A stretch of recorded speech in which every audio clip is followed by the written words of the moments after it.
परिचय। अधिकतर परिस्थितियों में हमारे आसपास की चीजों में कुछ न कुछ बदलाव होता है। इनमें से कुछ बदलाव अस्थायी, जिनमें कुछ नए तत्व ना बने, उन्हें भौतिक बदलाव कहते हैं। कुछ अन्य बदलावों में नए तत्व बनते हैं और कुछ अपनी पहचान खो देते हैं। इस तरह के बदलावों में हम मूल वस्तु को वापस नहीं ला सकते, जिसका सीधा और सामान्य मतलब यही है। उन्हें स्थायी बदलाव के तौर पर जाना जाता है। उदाहरणार्थ, कागज के जलने पर कार्बन का बनना। जब कागज जला दिया जाता है तो कार्बन के कण राख बन जाते हैं। इनको दोबारा से कागज नहीं बनाया जा सकता। इस तरह ये स्थायी रासायनिक परिवर्तन है।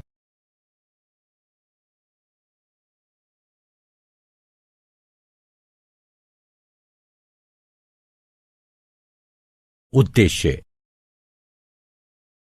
इस पाठ के अंत में आप निम्न करने में सक्षम हो जाएंगे: रासायनिक परिवर्तन को पहचानना, रासायनिक प्रतिक्रिया के समीकरण लिखना, रासायनिक परिवर्तन को वर्गीकृत करना, विभिन्न तरह के रासायनिक प्रतिक्रियाओं के उदाहरणों की सूची बनाना। रासायनिक अभिक्रियाएं। एक रासायनिक अभिक्रिया वो होती है जिसमें तत्व या तत्वों की रासायनिक प्रतिक्रिया से एक नया तत्व या कई तत्व बनते हैं। ऐसे पदार्थ जो रासायनिक प्रतिक्रिया में भाग लेते हैं उन्हें अभिक्रिया यानी रिएक्टेंट्स कहा जाता है। जो नए पदार्थ बनाते हैं उन्हें उत्पाद कहा जाता है। लोहा और सल्फर रिएक्टेंट्स हैं और आयरन सल्फाइड उत्पाद है। जब चीनी को गर्म किया जाता है तो वो जल जाती है। चीनी में पानी के अणु कार्बन छोड़ जाते हैं।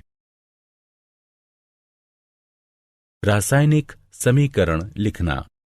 रासायनिक अभिक्रिया में रिएक्टेंट्स एक या अधिक एक साथ प्रतिक्रिया करते हैं और एक नया यौगिक बनता है जिसे उत्पाद कहते हैं। उदाहरण: एल्यूमीनियम ऑक्साइड को डाइल्यूट सल्फ्यूरिक एसिड के साथ मिलाएं, जो एल्यूमीनियम सल्फेट और पानी के रूप में हो। इस अभिक्रिया को इस प्रकार से लिखा जा सकता है: aluminium oxide dilute sulphuric acid के साथ अभिक्रिया करके एल्यूमीनियम सल्फेट और पानी बनाता है।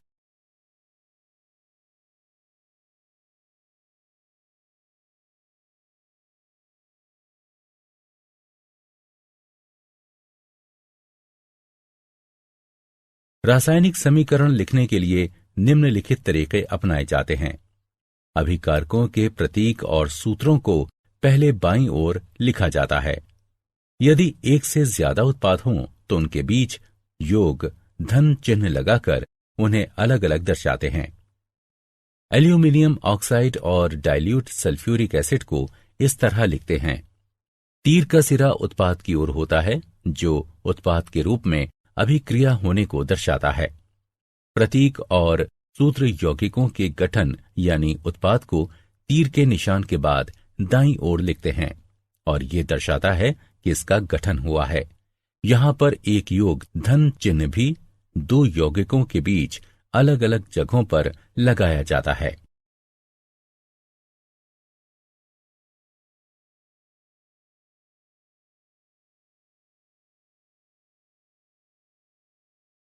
संतुलित रासायनिक समीकरण। रासायनिक समीकरण द्रव्यमान के संरक्षण के नियम पर आधारित है। इस नियम के अनुसार द्रव्यमान का निर्माण नहीं किया जा सकता है और न ही रासायनिक अभिक्रिया में नष्ट किया जा सकता है। ऐसा सिर्फ तब संभव होता है जब हर परमाणु की कुल संख्या अभिकारक के बराबर हो, साथ ही समीकरण के उत्पादन जितनी हो। जिन समीकरणों में विभिन्न तत्वों के परमाणुओं की संख्या अभिक्रिया से बनने वाले उत्पादन जितनी परमाणुओं की संख्या हो तो उसे संतुलित समीकरण के रूप में जाना जाता है।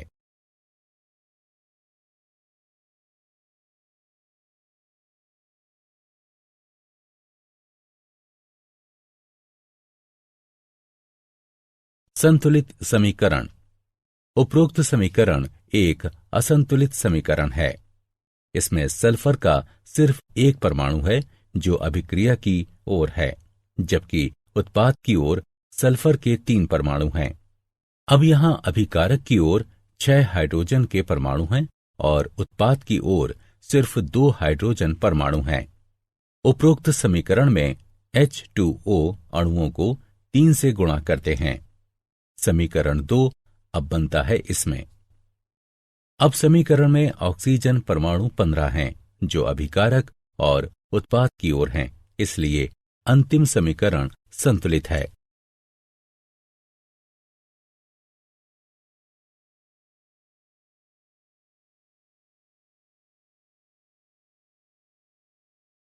रासायनिक अभिक्रियाओं के प्रकार। तत्वों और यौगिकों के मिश्रण से कई तरह के पदार्थ बनते हैं। लाखों यौगिक तत्वों या यौगिकों की रासायनिक अभिक्रियाओं से बनते हैं। रासायनिक अभिक्रियाओं में तापमान, दबाव, प्रकाश की उपस्थिति आदि के रूप में विभिन्न परिस्थितियों की आवश्यकता होती है। रासायनिक अभिक्रियाएं कई प्रकार की प्रणालियों में घटित होती हैं, जैसे कि मानव शरीर, पौधे, उद्योग, प्रकृति आदि। रासायनिक अभिक्रियाओं के 4 प्रकार होते हैं, जो कि इस प्रकार हैं: संयोजन अभिक्रिया, अपघटन अभिक्रिया, विस्थापन अभिक्रिया, द्विविस्थापन अभिक्रिया।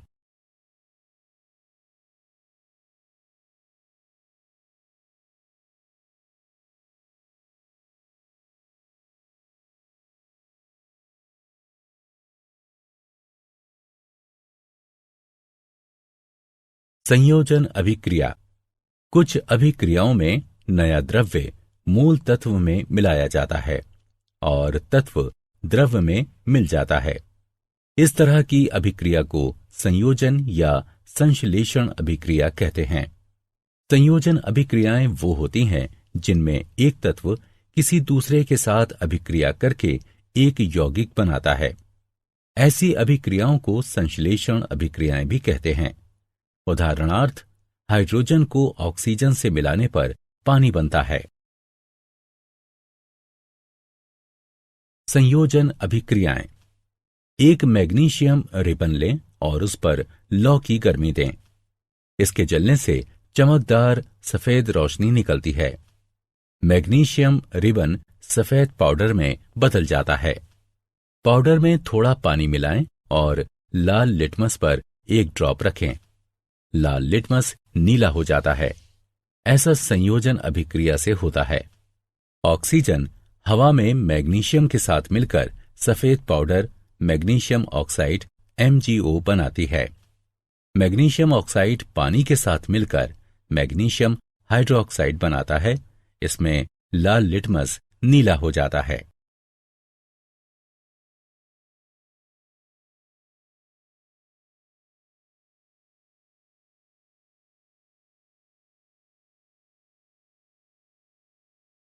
अपघटन अभिक्रियाएं। अपघटन अभिक्रियाएं वे होती हैं जिनमें एक यौगिक सरल यौगिकों में टूट जाता है। उदाहरणार्थ, गर्म करने पर कैल्शियम कार्बोनेट से कैल्शियम ऑक्साइड और कार्बन डाइऑक्साइड बनता है।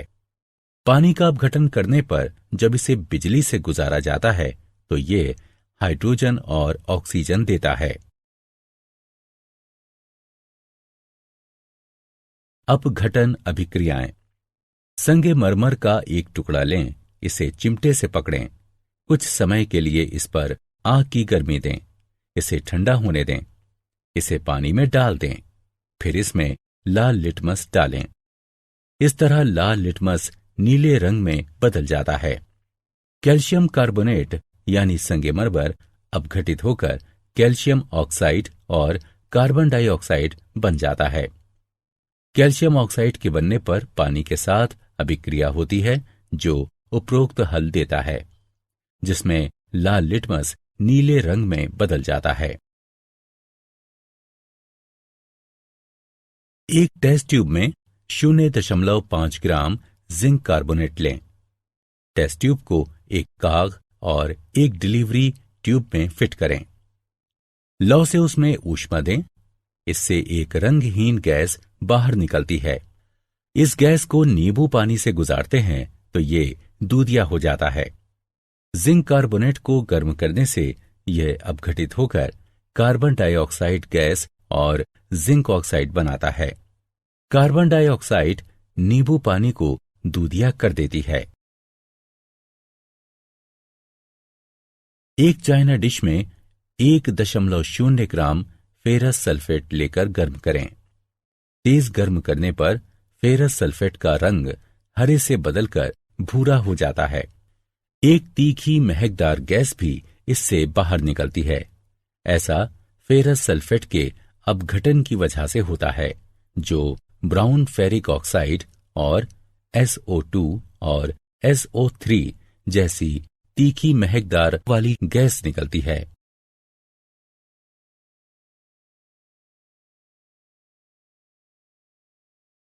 विस्थापन अभिक्रियाएं। एक विस्थापन अभिक्रिया वो अभिक्रिया होती है जिसमें एक परमाणु या परमाणुओं का एक समूह एक अणु में मौजूद एक और परमाणु द्वारा विस्थापित होता है। उदाहरणार्थ, आयरन को जब कॉपर सल्फेट के विलयन के साथ मिलाया जाता है तो इससे कॉपर धातु बनती है। टेस्ट ट्यूब के 10 मिलीलीटर पानी में 0.5 ग्राम सिल्वर नाइट्रेट मिलाते हैं। टेस्ट ट्यूब में एक साफ कॉपर का तार जोड़ते हैं। इसे कुछ देर तक छोड़ देते हैं। सिल्वर की चमकीले क्रिस्टल तांबे के तार पर दिखाई देते हैं। इससे विलयन का रंग नीला सा हो जाता है, जो कॉपर नाइट्रेट के रूप में होता है।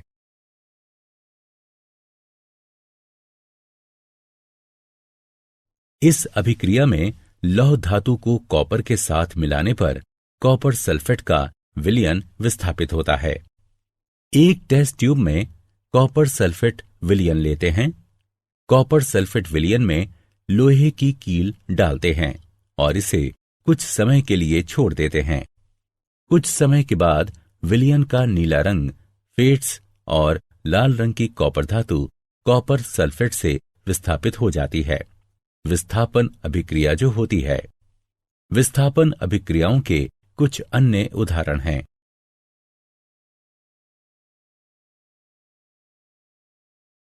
द्विविस्थापन अभिक्रियाएं।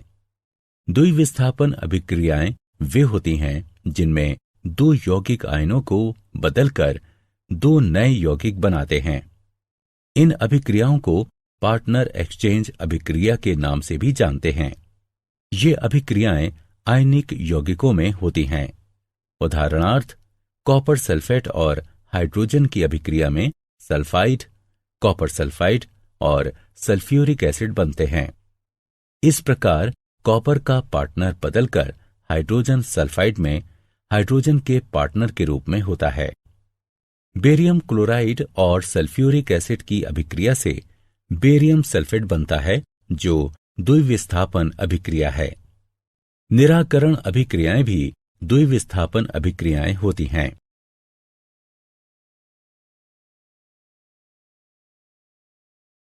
रेडॉक्स अभिक्रियाएं। रेडॉक्स अभिक्रियाएं वे होती हैं जिसमें ऑक्सीकरण और इसकी कमी से एक ही समय में होती हैं।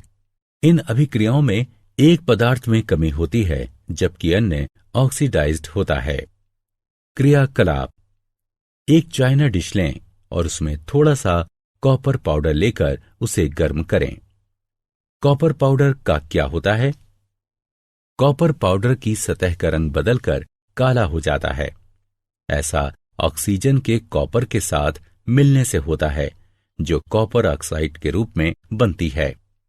यदि हाइड्रोजन गैस इस गर्म सामग्री CuO से गुजारते हैं तो सतह पर ब्लैक कोटिंग बदलकर भूरी हो जाती है और फिर से ऐसा होने पर कॉपर प्राप्त होता है।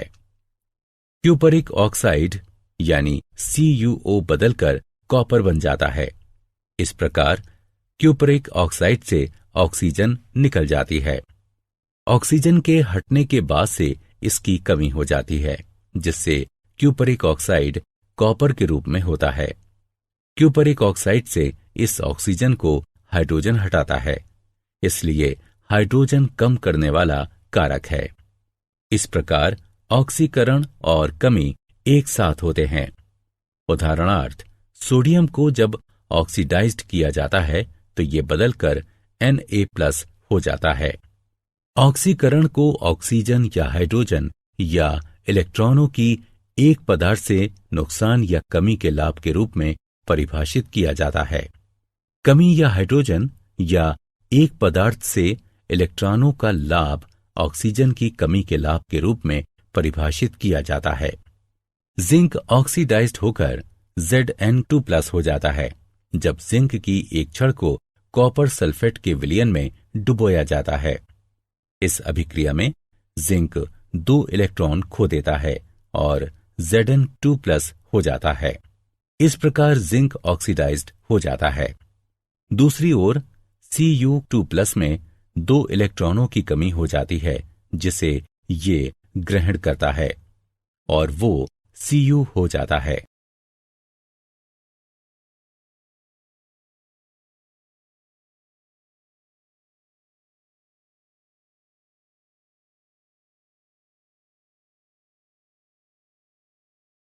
संक्षारण। आपने देखा होगा कि लोहे के बने पुराने गेट पर लालिमा युक्त भूरे रंग की परत चढ़ जाती है। लोहे की चीजों में लालिमा युक्त भूरा रंग एक जंग होता है। कुछ अन्य सामग्री में भी इसी तरह का जंग लगता है। चांदी पर काली परत और कॉपर पर हरे रंग की परत भी इसी तरह के उदाहरण हैं। जंग एक प्रक्रिया है जो धातुओं को धीरे धीरे बाहरी हवा, नमी या उनकी सतह के हिसाब से रासायनिक क्रिया की वजह से होती है।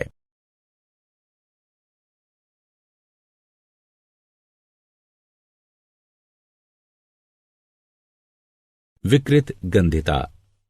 अगर एक धातु में अभिक्रियाशील होती है, इसकी सतह पर धीरे धीरे ऑक्सीजन और पानी यानी नमी की मार पड़ सकती है। धातु हवा में मौजूद ऑक्सीजन और पानी के वाष्प के साथ अभिक्रिया करके यौगिक बनाता है। इन यौगिकों के बनने से धातु की सतह पर असर होता है। इससे धातु की सतह कमजोर हो जाती है। धातु की सतह पर यौगिकों के बनने से धीरे धीरे उसकी सतह और कमजोर हो जाती है और फिर हवा और पानी की वजह से इसे नुकसान होता है। यह प्रक्रिया आगे भी चलती रहती है। इस तरह हवा और पानी धीरे धीरे पूरी धातु को ही नष्ट कर देते हैं। जब हम खाद्य सामग्री, वसा या तेल को लंबे समय तक रखते हैं तो ये वकृत गंधी हो जाते हैं और एक समय के बाद इसके दुर्गंध और स्वाद बदल जाते हैं। ऐसा खाद्य सामग्री के बासी हो जाने की वजह से होता है।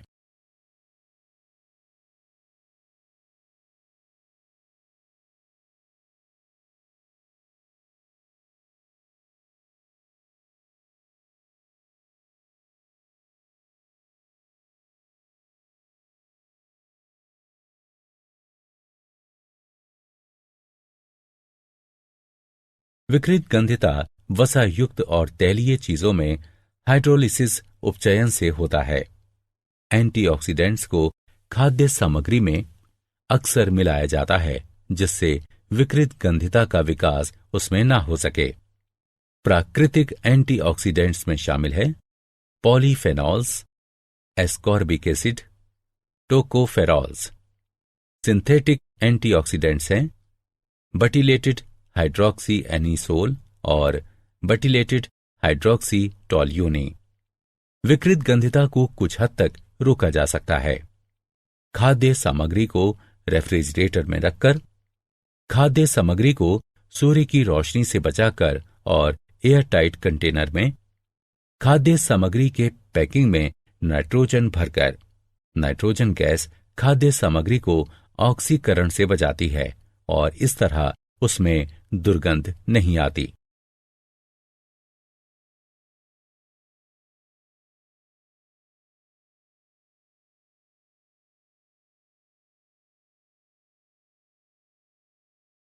क्या आप जानते हैं स्लैग्ड चूने का उत्पादन CaOS जमा H2O L gives CaOH2 AQ की अभिक्रिया से होता है, जिसका प्रयोग दीवारों की पुताई में किया जाता है। कैल्शियम हाइड्रोक्साइड धीरे धीरे हवा से अभिक्रिया करके कैल्शियम कार्बोनेट की दीवार पर एक पतली परत बना देता है। कैल्शियम कार्बोनेट इसके बनने के 2-3 दिन बाद दीवार की सफेदी में बेहतर चमक ला देता है। दिलचस्प यह है कि संगमरमर का रासायनिक सूत्र भी CaCO3 है।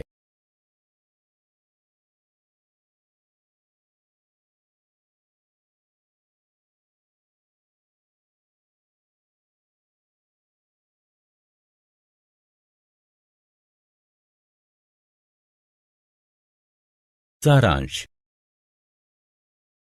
आइए हमने जो कुछ सीखा है उसे संक्षेप में दोहराएं। रासायनिक अभिक्रियाएं स्थायी बदलाव करती हैं। प्रत्येक रासायनिक अभिक्रिया एक संतुलित रासायनिक समीकरण द्वारा दर्शाई जा सकती है। विभिन्न प्रकार की रासायनिक अभिक्रियाओं की चर्चा करें। संयोजन अभिक्रियाएं, अपघटन अभिक्रियाएं, विस्थापन अभिक्रियाएं, द्विविस्थापन अभिक्रियाएं और रेडॉक्स अभिक्रियाएं।